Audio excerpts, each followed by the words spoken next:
अस्सलाम वालेकुम क्लास। आज जो हम टॉपिक करने जा रहे हैं वो है एलजी की स्पीशी है एक्टोकार्पस। ठीक है, एक्टोकार्पस के बारे में बात करते हैं। क्लासिफिकेशन देखते हैं इसकी है फ्यूफाइसी है। ठीक है, ऑर्डर इसकी एक्टोकार्पेलिस और फैमिली से एक्टोकार्पेसी, जीनस इसकी एक्टोकार्पस है। ठीक है, ये इसकी क्लासिफिकेशन है। एक्टोकार्पस का स्ट्रक्चर देखते हैं। ये आपको दो डायग्राम्स नज़र आ रही होंगी। एक में आपको प्लांट बॉडी दिखाई गई है, ठीक है, जिसमें आप देख सकते हैं कि ये भी थैलस बॉडी है, कोई रूट्स स्टेम। थैलस वो होता है जिसमें रूट स्टेम और लीव्स का पता ना चले, और इस डायग्राम में आप देख सकते हैं कि कोई रूट स्टेम और जो लीव्स हैं वो सेपरेटली कोई नहीं शो हो रही। बस आप देख सकते हैं नीचे जो स्ट्रक्चर है उसको प्रोस्ट्रेट कहा गया। ठीक है, और ये जो लंबी लंबी उसकी टहनियाँ ऊपर जा रही हैं उसको इरेक्ट बॉडी।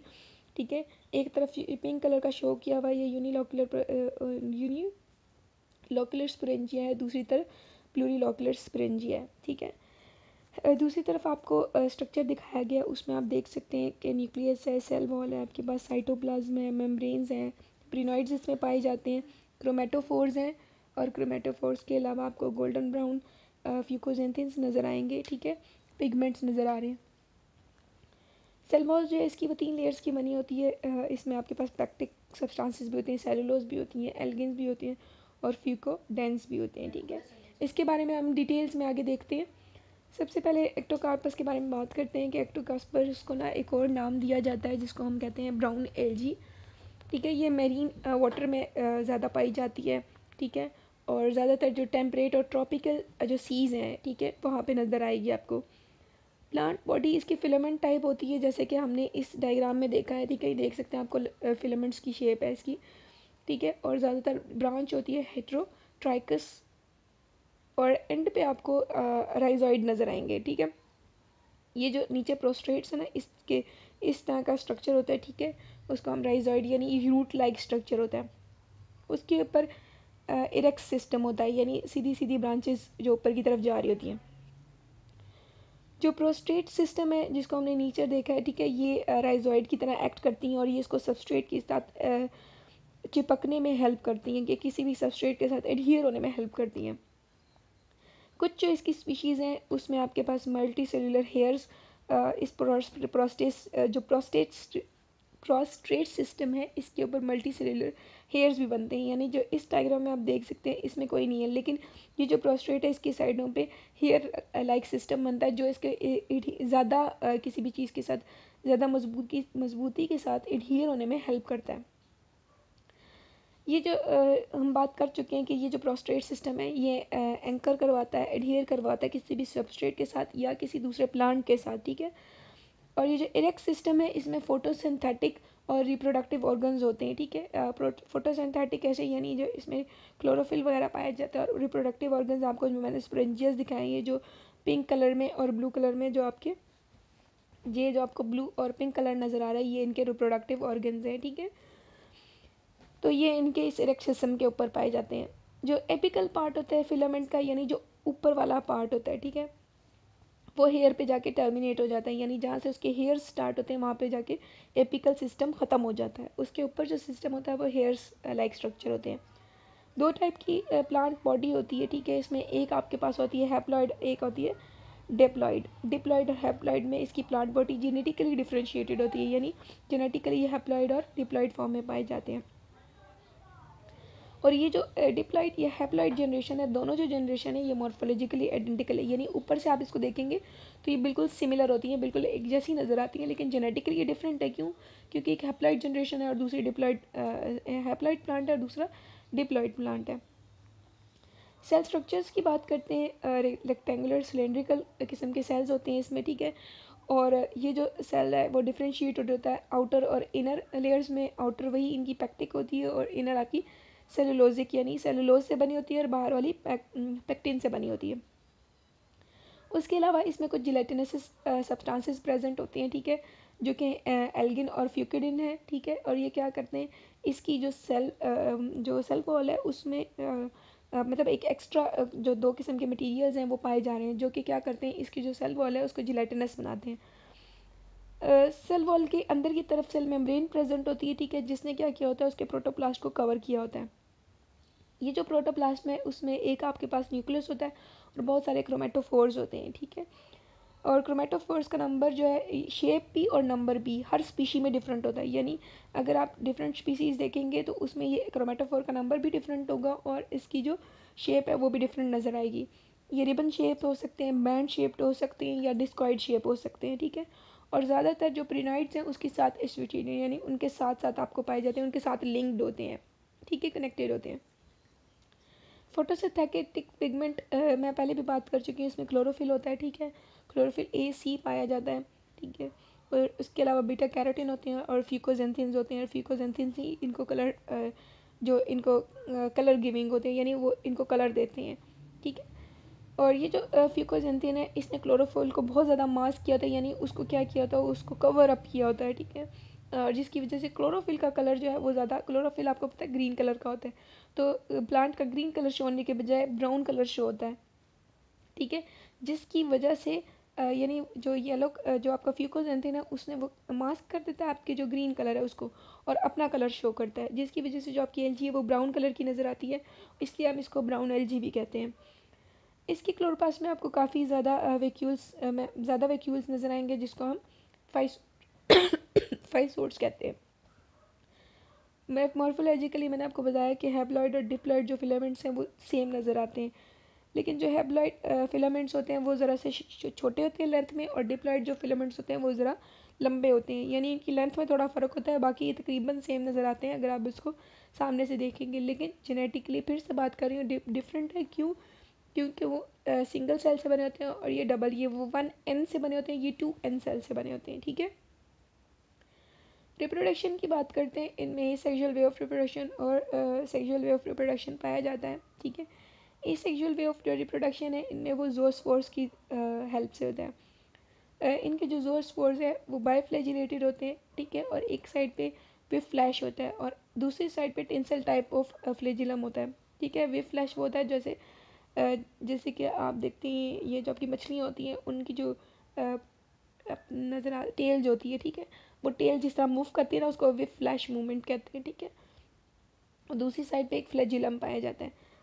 ये जो डिप्लॉइड प्लांट होता है वो दो टाइप के स्पोरेंजियस बनाता है, यानी एक उसका यूनिलॉकुलर स्पोरेंजिया और दूसरा प्लूरिलॉकुलर या न्यूट्रल स्पोरेंजिया, यानी दो टाइप के जो डिप्लॉइड प्लांट्स होते हैं उनमें दो टाइप के ये स्पोरेंजियाज होते हैं। जो यूनिलॉकुलर स्पोरेंजिया वो हैप्लॉइड स्पोर्स प्रोड्यूस करता है, जिसको हम ज़ूमियोस्पोर्स कहते हैं, ठीक है। और जो प्लूरिलॉकुलर स्पोरेंजिया वो डिप्लॉइड ज़ूस्पोर्स बनाता है, ठीक है। यूनिलॉकुलर मतलब उसमें सिंगल एक है, ठीक है। सिंगुलर और प्लूरल का जो कॉन्सेप्ट है ना ये वही है। सिंगुलर है तो ठीक है उसने हैप्लॉइड बनाना है, 1n वाला सेल बनाना है, और जो प्लूरिलॉकुलर है उसने 2n सेल बनाना है, ठीक है, डिप्लॉइड ज़ूस्पोर्स बनाने हैं। यूनिलॉकुलर और प्लूरिलॉकुलर स्पोरेंजिया के बारे में बात करते हैं। जो यूनिलॉकुलर स्पोरेंजिया, ठीक है, वो जो शॉर्ट लेटरल ब्रांचेस होती हैं उनके एंड ऊपर वाले एपिकल सेल्स में डेवलप होता है, ठीक है। वो सेल जो आपके पास इनलार्ज होता है, बड़ा होता है, और फिर आपके पास स्पोरेंजियल इनिशियल की तरह बिहेव करता है, ठीक है। जो उसके बाद जो आपकी जो इनिशियल फर्स्ट स्टेज है उसमें आपका जो न्यूक्लियस है वो डिप्लॉयड होता है, ठीक है। और उसमें मियोसिस होती है, ठीक है। पहले मियोसिस होती है, फिर उसके बाद बहुत ज़्यादा माइटोटिक डिविजन्स होती हैं, यानी आपका जो न्यूक्लियस था वो स्टार्ट में 2n था, ठीक है। फिर उसमें मियोसिस हुई, देन उसमें काफ़ी ज़्यादा माइटोसिस का प्रोसीजर हुआ, फिर उसमें 32 से 64 हैप्लॉइड न्यूक्लियाई बन जाते हैं, ये रिजल्ट है। डिप्लॉइड न्यूक्लिया था, उसमें आपके पास मियोसिस हुई, फिर सेवरल माइटोटिक डिविजन्स हुई, 32 से 64 आपके पास हैप्लॉइड न्यूक्लिया फॉर्म हो गए। अब ये जो न्यूक्लिया ये एक ही साइटोप्लाज्म में एक्यूमुलेट हो जाते हैं, इकट्ठे हो जाते हैं और एक इंडिविजुअल यूनिट बना लेते हैं। ये जो यूनिट है ये मेटामॉर्फोज होता है पायरिफॉर्म में, ठीक है। यूनिन्यूक्लिएट पायरिफॉर्म बाइफ्लैजिलेटेड ज़ूओस्पोर, ये एक ही चीज़ है, ठीक है, यानी उस पर दो फ्लैजिला है, यूनिन्यूक्लिएट है, ठीक है। जो आपका जो यूनिट है वो उसने आगे जाके ये इस तरह का ज़ूओस्पोर बनाया, और इस ज़ूओस्पोर को हम बोल रहे हैं ज़ूओमियोस्पोर बोल रहे हैं, ठीक है। ये इसने डेवलपमेंट की है आपके पास।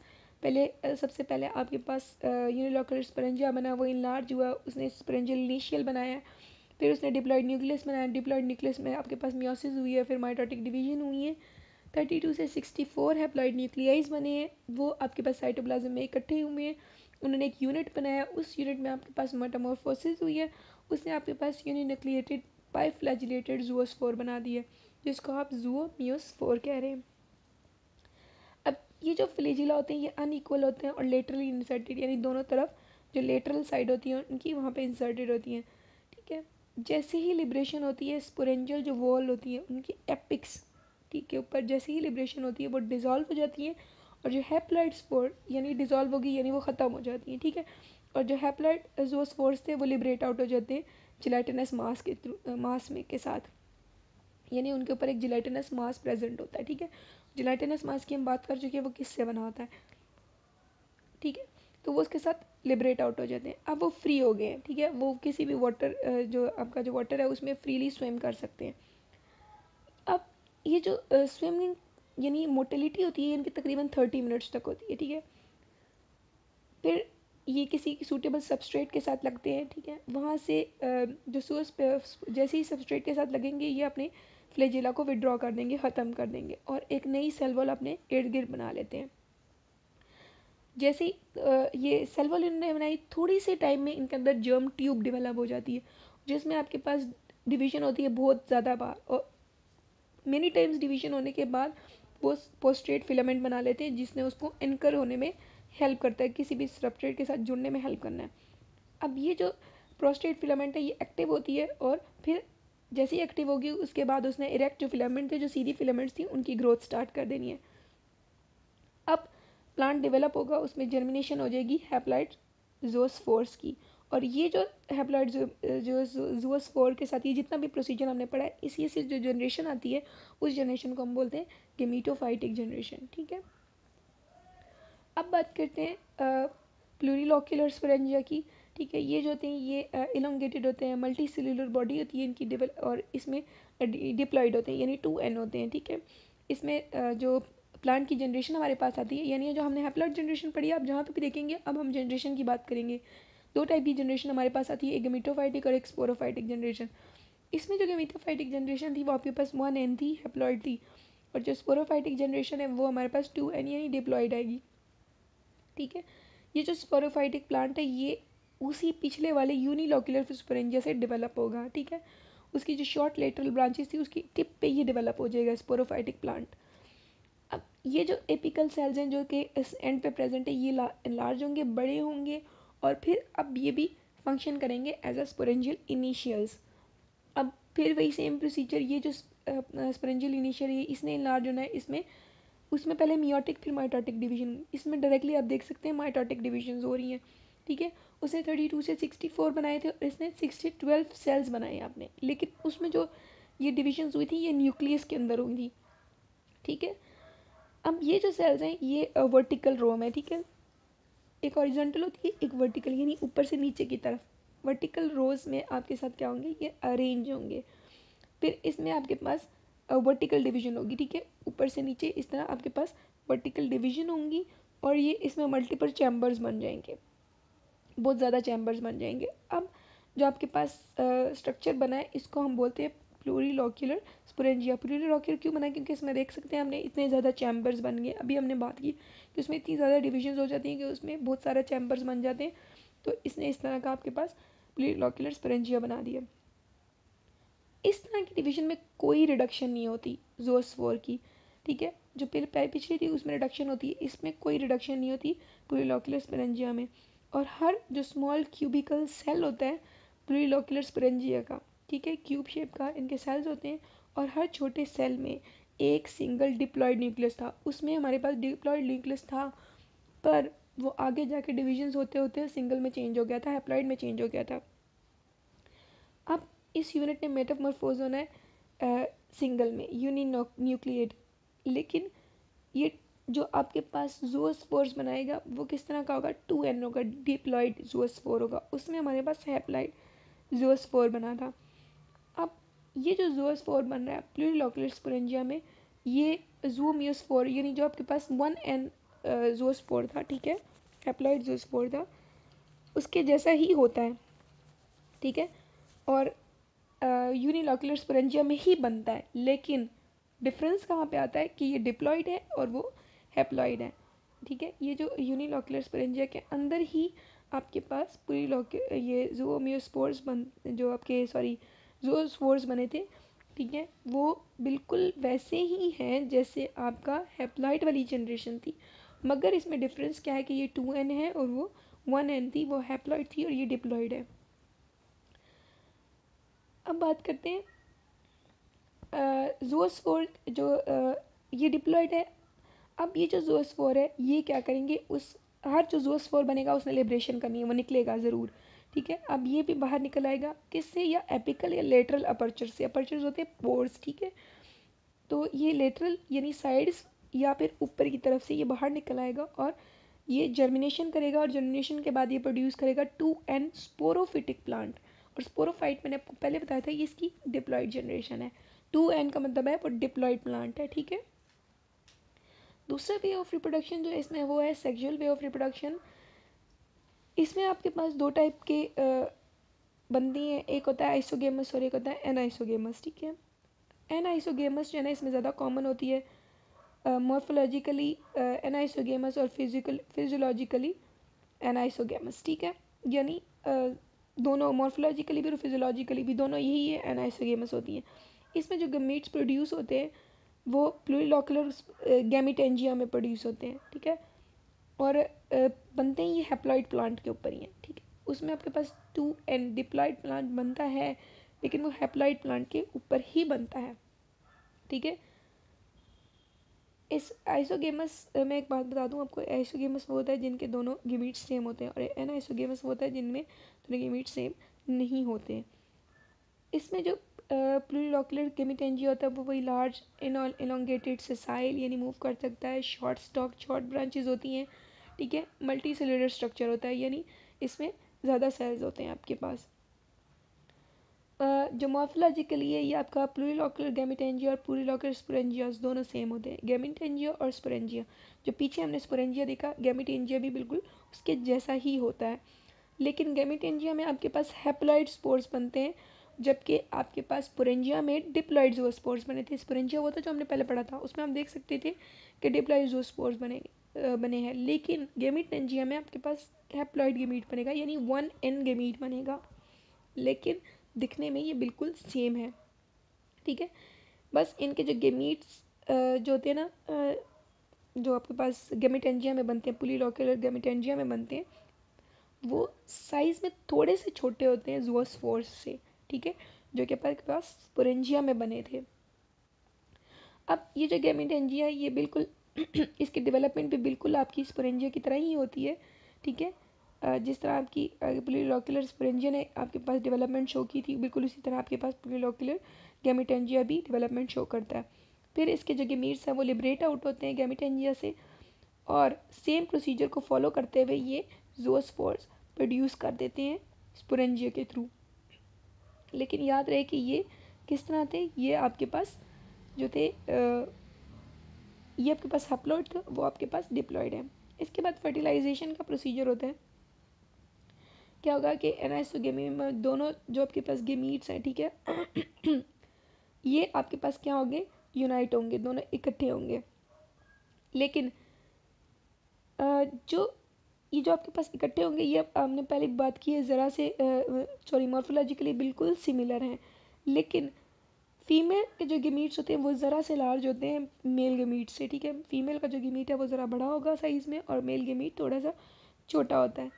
फिर फर्टिलाइजेशन का प्रोसीजर इसमें ज़रा सा डिफरेंट है। इसमें जो प्रोसीजर होता है उसमें जो मेल गेमीट्स है ना वो फीमेल गेमीट के इर्द गिर्द सर्कल बना लेते हैं, यानी फीमेल गेमीट सेंटर में है और इर्द गिर्द मेल गेमीट प्रेजेंट होते हैं, इस तरह वो एक घेरा बना लेते हैं फीमेल गेमीट के इर्द गिर्द। ठीक है, अब इस स्टेज को हम बोलते हैं क्लम्प फॉर्मेशन, यानी साइडों पे मेल गमीट्स प्रेजेंट है और सेंटर में फीमेल गमीट प्रेजेंट है, तो इस तरह ये क्लम्प फॉर्मेशन करते हैं। लेकिन जितने भी मेल गमीट प्रेजेंट है उनमें से कोई एक ही फीमेल गमीट के साथ फर्टिलाइज होता है, फ्यूज़ होता है। ठीक है, बाकी जो गमीट है वो ख़त्म हो जाते हैं, ग्रेजुअली डिस्ट्रॉय हो जाते हैं।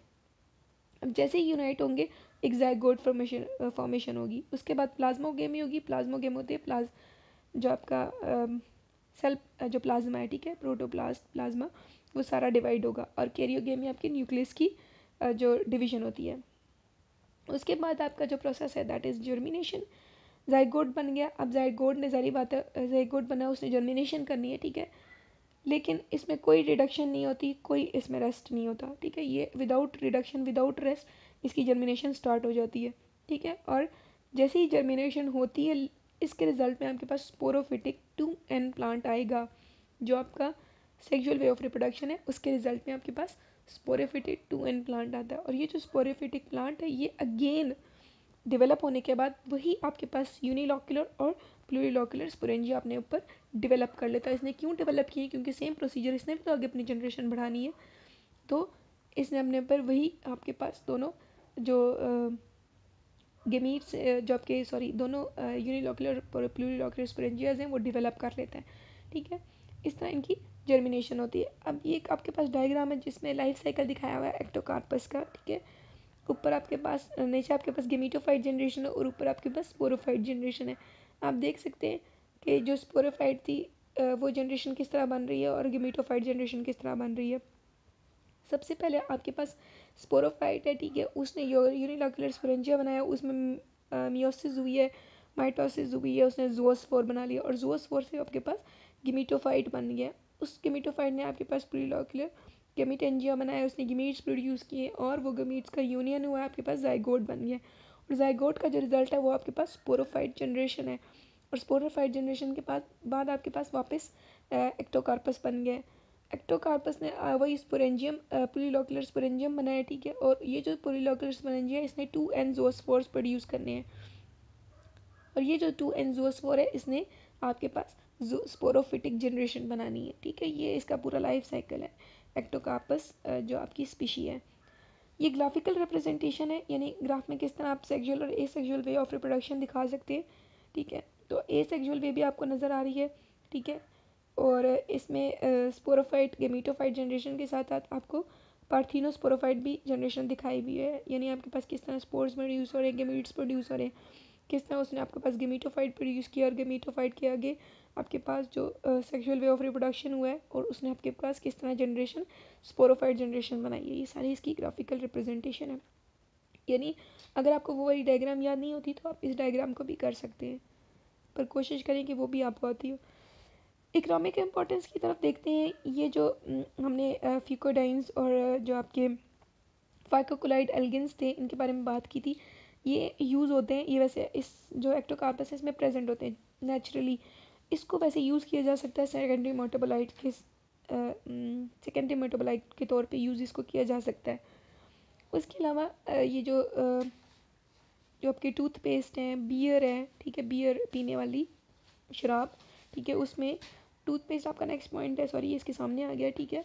टूथपेस्ट में यूज़ किया जा सकता है, आइसक्रीम्स में यूज़ किया जाता है, ठीक है, पेंट में यूज़ किया जाता है, इसको शेविंग क्रीम्स में यूज़ किया जाता है, मेडिसिन में, सोप्स में, ये सारी इसकी इकोनॉमिक इंपॉर्टेंस है। यानी इसको इतनी ज़्यादा इंडस्ट्रीज़ में यूज़ किया जा रहा है। इकोनॉमिकली भी जो एक्टोकार्पस आपकी एलगी स्पीशी है बहुत ज़्यादा इम्पोर्टेंट है और आप देख सकते हैं इसका कितना वाइड यूज़ है। तो आज की जो स्पीशी थी वो यहाँ पे एंड होती है। इंशाल्लाह अब नेक्स्ट जो है ना इसकी नेक्स्ट स्पीशी के बारे में नेक्स्ट लेक्चर में पढ़ेंगे। ओके बच्चे, अल्लाह हाफिज़।